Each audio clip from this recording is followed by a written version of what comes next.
Hey guys, welcome back to a brand new episode of PHT TV. Today we're going to be diving into something we've had a ton of requests for. We're going to jump into subwoofers. Basically, a subwoofer is a speaker dedicated to bass reproduction. It's designed to pick up the slack where most systems may be lacking in those low frequencies and take your system to a whole new level. A good sub will let you hear and even feel the deep bass, giving you a brand new experience when watching movies or listening to music. Today we're going to dive into the SPL-150, and next week we're going to dive into the SVS PB2000 Pro.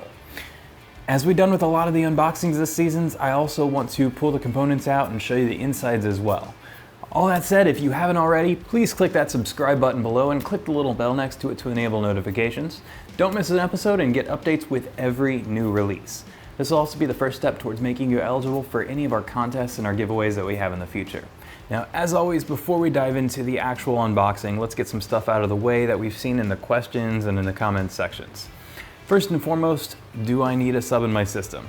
The answer is yes and no, but mostly yes. How deep can your mains dig? Can your systems get down to 18 Hertz while staying accurate and musical and clean? Basically, do you have the new Jubilees? For most people, the answer to that question of do I need a sub is going to be yes. It'll drastically improve the performance of your system and improve the overall experience of your home theater. The next question we get all the time is, do we need to use the same brand sub as the rest of our systems?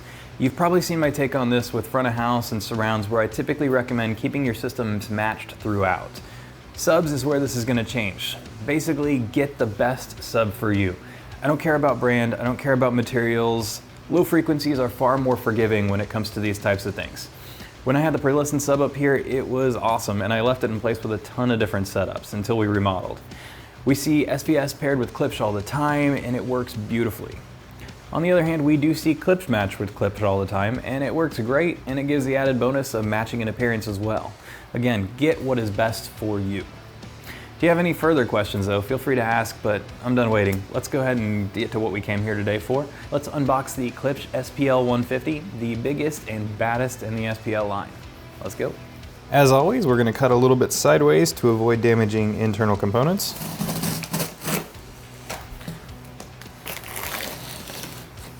All right, first thing we're going to notice is the package for the grill. Let's go ahead and get this guy out.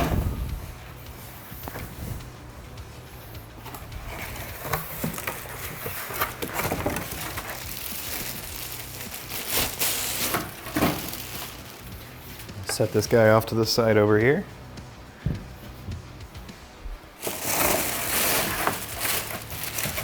We're gonna roll forward. This is the top though, so we're gonna come forward and then we'll come back here shortly. And we're gonna roll back. Now, before we go any further, I do believe that Klipsch intends for you to open the box upside down and put the feet down first so that you'd see the manual first and then the grill last, but I didn't do that. So we actually found the manual underneath the container on the very bottom. And in this bag, we have first and foremost, the Klipsch owner's manual. Now this is for all of the SPL subwoofers. If you look, you have the SPL-100, the SPL-120, and the SPL-150, which is what we're unboxing today.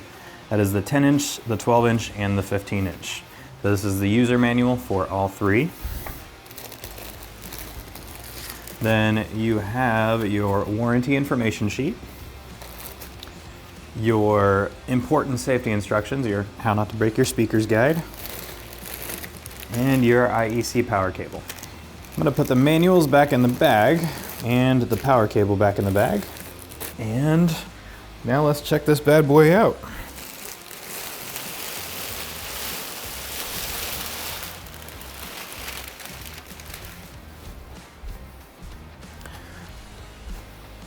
Here it is out of the box, the SPL-150, and this guy is a monster. It is not light, it sits lower to the ground and isn't super awkward or anything, so I wouldn't say a second person is needed for unboxing, but a second person certainly wouldn't hurt.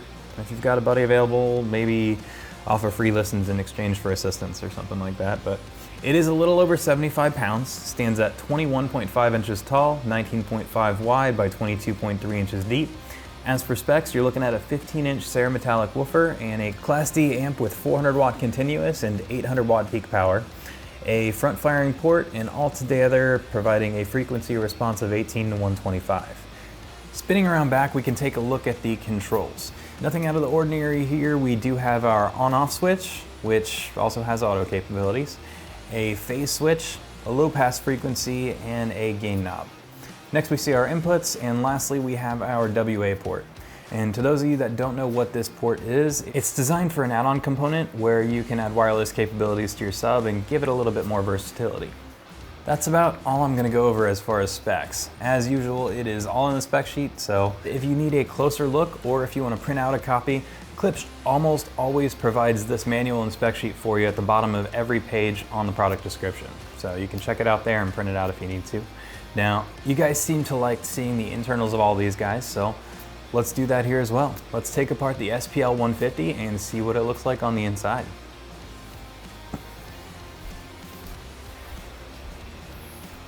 All right, so to remove the amp from this unit, you're gonna have 1, 2, 3, 4, 5, 6, 7, 8, 9, 10 screws. As always, I recommend doing this by hand. You are welcome to use a drill if you would like. However, when putting them back in especially, I recommend not tightening them down with a drill, as you could potentially strip out the screw holes. But, so you don't have to sit here and watch me do this the whole time, I'm gonna speed it up. Pull it straight out this way.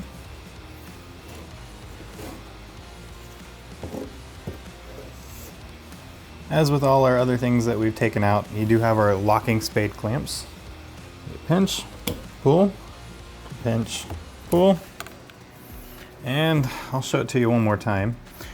We do have spade inputs, holes in the middle of the spade, and then this is your locking mechanism here. So you push this guy in, it'll release the spade clamp, and then you can pull it right out.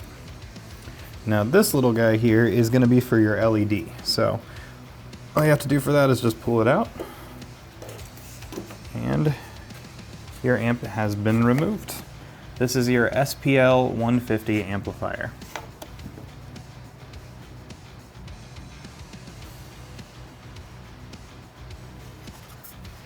Now, with that out, let's go ahead and switch around to the front and we will remove our driver.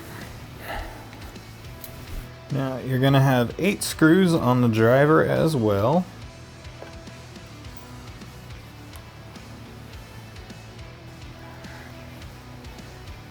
Now, we have it out a little bit. Should be able to pull out the rest of the way. Now, that may be a little harder to do if you don't have the amp out. So if you're having trouble getting out the driver, I'd almost recommend pulling out the amp as well. Because as you can see, the magnet actually rests inside here and can kind of get wedged in there. So it may help to actually pull the amp out first. Now, let's take a look at this driver here. This is your 15-inch copper spun cerametallic driver. Here's your magnet and your basket structure there. And here is your disassembled Klipsch SPL-150. There you have it, the SPL-150 out of the box and the amp and driver out of the SPL-150 box. If you have any questions or requests for future videos, please don't hesitate to leave a comment below and we would be happy to help. Please also click that like and subscribe button below if you're enjoying our content, and click that little bell next to it to enable notifications to stay updated on new releases. Like I said, next week we're going to dive into the SVS PV2000 Pro. I'm also going to disassemble that guy and see what they look like. Thank you guys so much for watching. We'll see you again next week for another episode of PHT TV.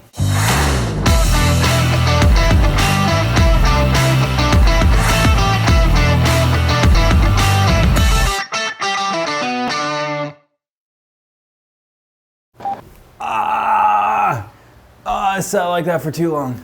Oh,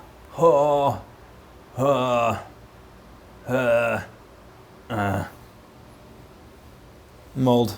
All right, let's pretend like we're getting up again and we'll make that one fluid motion in post.